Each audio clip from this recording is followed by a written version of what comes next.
In every age, humanity has searched for someone to follow. Not merely a figure of power or prestige, but a presence that awakens something deep within the soul. A true leader is not a commander of people but a steward of hearts. Leadership, when rooted in love that seeks no reward, love that burns quietly without consuming, is not about being above others, but beneath them, lifting. To lead is to love without possession. To guide is to give without seeking return. The heart of authentic leadership is agape, a love that gives for the sake of the other, not for applause, not for gain, not for legacy, but because love is the highest calling and the truest strength. Agape is the pulse of the divine. It is the mercy that builds cathedrals not of stone, but of human souls.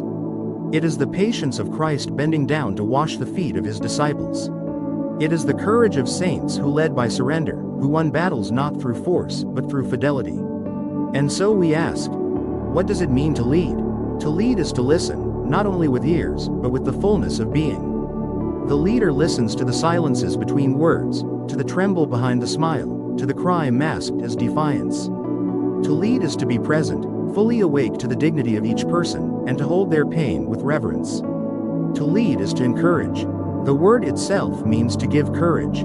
A true leader breathes strength into the weary and steadies trembling hands.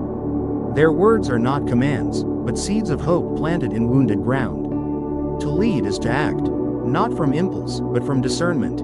Action rooted in virtue, formed by reflection, informed by justice.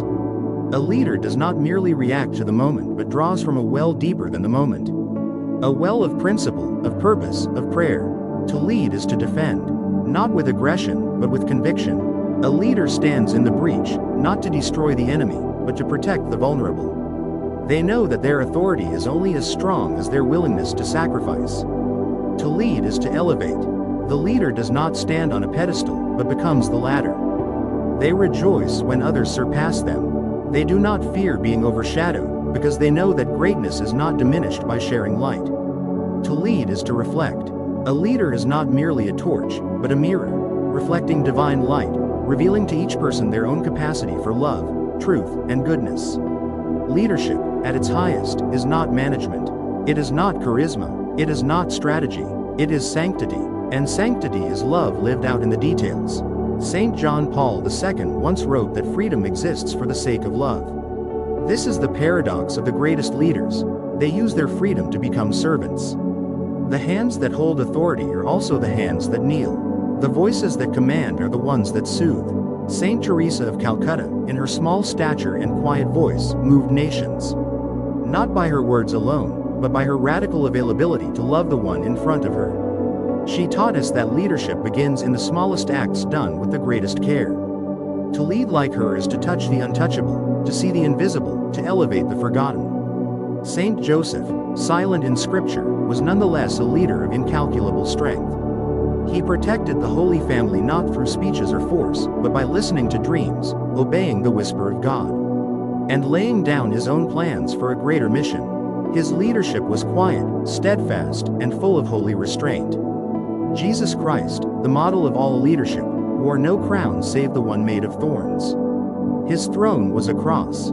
His command was a whisper from the hill of Calvary. And in that sacrifice, he revealed that love is the only force strong enough to move the human heart toward eternity. Leadership inspired by agape is transformative because it transcends ego. It refuses to manipulate, shame, or dominate. It instead invites. It models. It calls upward. In modern thought, great minds like Stephen Covey reminded the world that leadership begins from the inside out. You cannot lead others until you master yourself. You cannot give what you do not possess. To be proactive, to begin with the end in mind, to seek first to understand. These are not business strategies alone, but spiritual postures.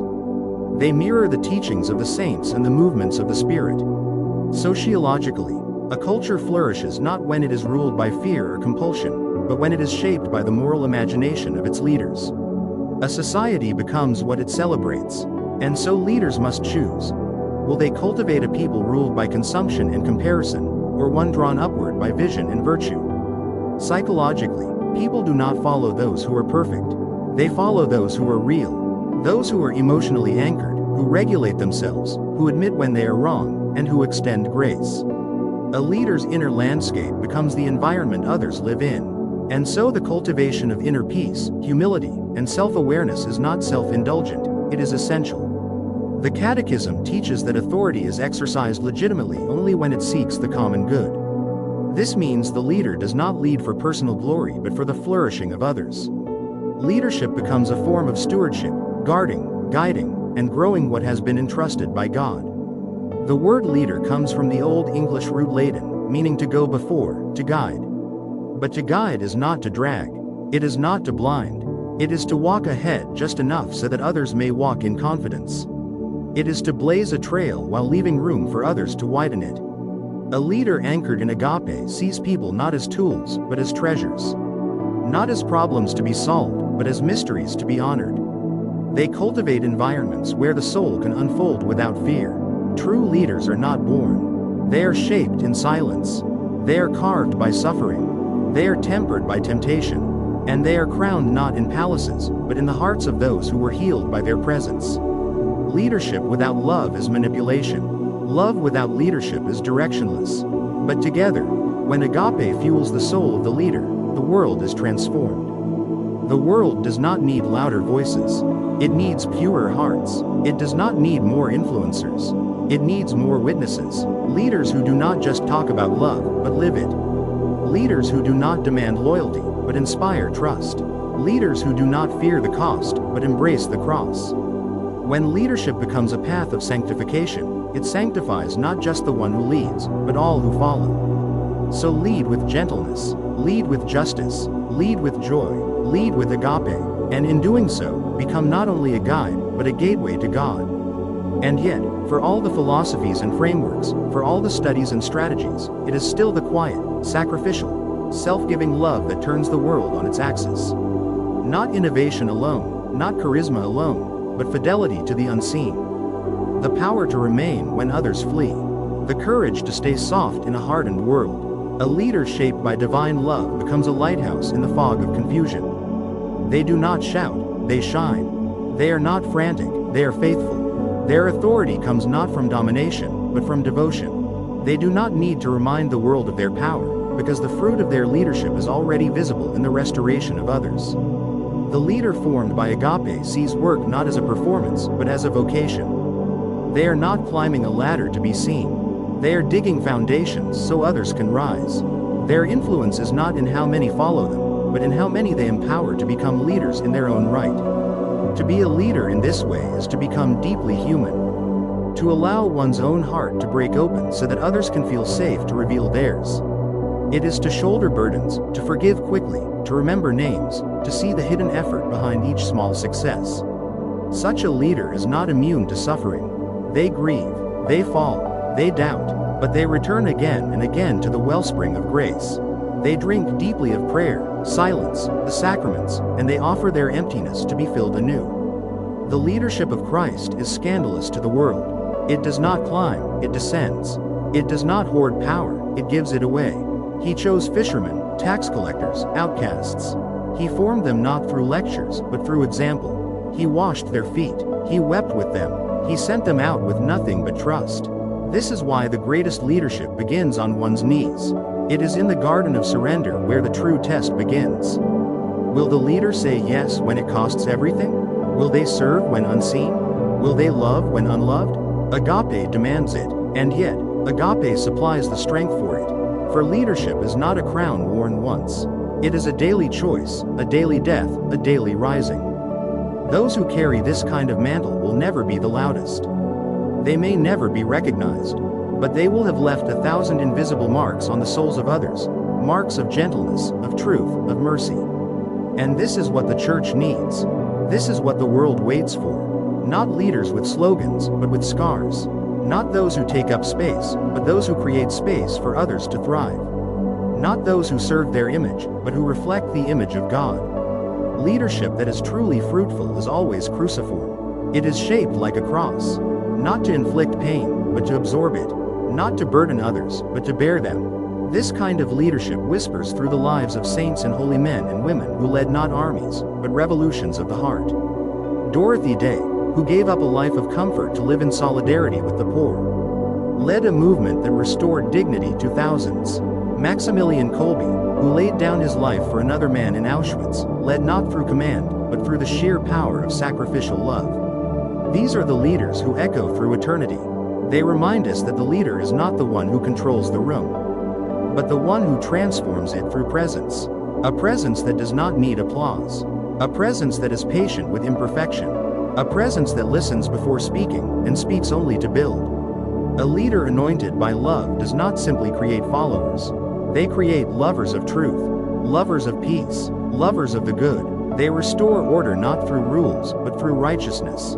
They do not hide their wounds, they sanctify them. They do not mask their doubts, they offer them to God. They are not without fear, but they act anyway, out of love. This is what makes them magnetic. Not perfection, but authenticity. Not status, but sanctity. They are the leaders who walk ahead with eyes fixed on heaven, yet feet grounded in service. And when they are gone, they are not forgotten. Because they leave behind more than achievements. They leave behind living legacies, hearts set ablaze. So let us become those leaders. Let us be the ones who choose the harder right over the easier wrong. Let us lead with tears in our eyes and fire in our soul. Let us build cathedrals out of people, not policies. Let us love so deeply that it births courage in others. Let us lead not from the podium, but from the table, where we break bread, where we share stories, where we wash feet. And if we must fall, let us fall forward, into mercy, into mystery, into the arms of the one who led us first. The Good Shepherd, the Servant King, the Lamb who leads. He did not come to be served, but to serve. He did not come to impress, but to redeem. He did not climb a throne, but mounted a cross. This is our model. This is our mission. This is what it means to lead with love. There is something sacred about a life poured out for others. The kind of leadership that walks alongside rather than strides ahead. That waits for the straggler. That knows the name of the custodian and greets the lonely with the same honor as a dignitary. This is not weakness. This is divine strength veiled in humility. Such leaders know that greatness is not a spotlight, but a lamp lit on the path for others.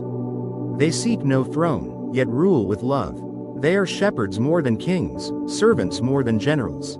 They know that the measure of their leadership is not in titles, but in how the least among them have flourished. They hold their decisions not with tyranny but with tenderness. They speak truth, but never without mercy. They challenge, but never crush. They lead not by towering over others, but by standing firm when others tremble. A leader animated by divine love is not afraid of silence. They are not addicted to noise. They know that wisdom often comes in the pause. That discernment is birthed in stillness. That the most powerful movements of the soul occur beneath the surface, like roots deepening in the dark. They are not threatened by strong voices. They do not need to win every argument. They are comfortable not being the center. Their ego has been baptized in the fire of love and emerged smaller, purer, and freer. These leaders forgive quickly. They are not naive, but they are merciful. They know that bitterness corrodes influence. That grudges become weights. That vengeance leads only to blindness.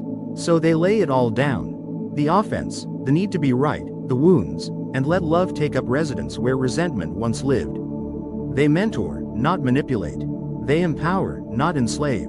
They teach others how to think, not what to think. They build bridges across difference, choosing understanding over accusation, dialogue over division. They are not perfect, but they are faithful, and faithfulness, over time, becomes a monument of love. The Catholic vision of leadership calls us to be leaven in the world, not to overpower the dough, but to transform it from within. It calls us to be salt, not to dominate the flavor, but to preserve what is good. It calls us to be light, not to blind, but to guide. Leadership formed in the heart of the church is sacramental. It reveals something invisible through the visible.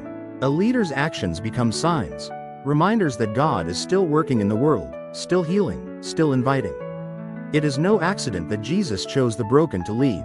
Peter denied him. Paul persecuted him. Mary Magdalene wept at his feet. Thomas doubted, yet each became a beacon. Because they were not chosen for perfection, but for their openness to grace. This is the secret of great leadership. The leader is not the source. They are the vessel. They are not the answer. They are the invitation. They are not the destination. They are the way station where weary souls find hope. Agape makes this possible, for agape is not natural. It is supernatural. It is the outpouring of God's own heart into ours.